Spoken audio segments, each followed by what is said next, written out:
আসসালামু আলাইকুম বন্ধুরা, বার্ডফেয়ার চ্যানেলে আপনাকে স্বাগতম।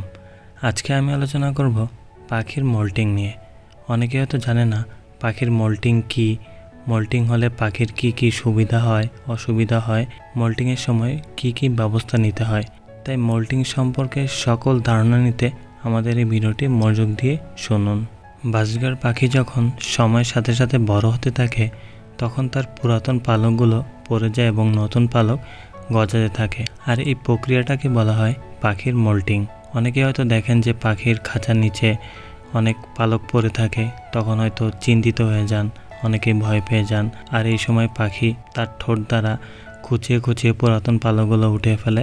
অনেকে ভুল বোঝেন যে কেন পাখি এত গা চুলকাচ্ছে। তো আসলে এটা পাখির যখন মোল্টিং হয় তখন এরকম আচরণ করে। পাখি যখন মোল্টিং হয় তখন তার গায়ে যে সুন্দর কালারটা থাকে সেটা আরও আকর্ষণীয় হয়ে যায় এবং আরও ফুটে ওঠে। এটা আরও রোগ প্রতিরোধ ক্ষমতা বাড়ায়, পাখিকে বাইরের জীবাণুর হাত থেকে রক্ষা করতে সাহায্য করে। বাইরের যে তাপমাত্রা থাকে সেটা নিয়ন্ত্রণ করতেও সাহায্য করে। পাখির মোল্টিং সাধারণত 3 থেকে 4 মাস বয়সে হতে থাকে। অনেক পাখির আছে 2-3 বার মোল্টিং হয়। যত মোল্টিং হয় তত নতুন পালক গজাতে থাকে এবং পাখির কালারটা আরও আকর্ষণীয় হয়ে ওঠে। পাখির এই মোল্টিং প্রক্রিয়াটা সাধারণত 1 মাস, অনেকের আছে 2 মাস সময় লেগে যায়।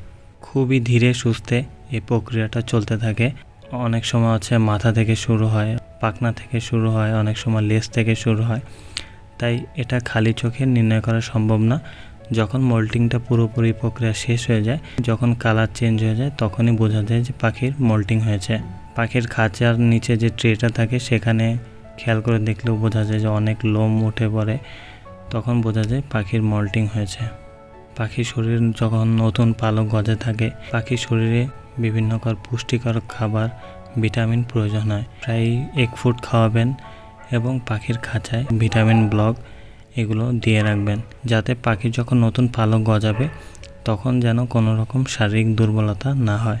যদি পাখির মোল্টিংটা শীতকালে হয় তখন অবশ্যই খাঁচাটা চারপাশে ঘিরে দিবেন, কারণ যেহেতু এই সময়ে পাখির গায়ে তেমন বেশি পশম থাকে না, লোম আস্তে আস্তে উঠে যায়, নতুন পালক গজাতে কিছুটা সময় লাগে, তখন পাখির ঠান্ডা বাতাস লেগে পাখি অসুস্থ হয়ে যেতে পারে।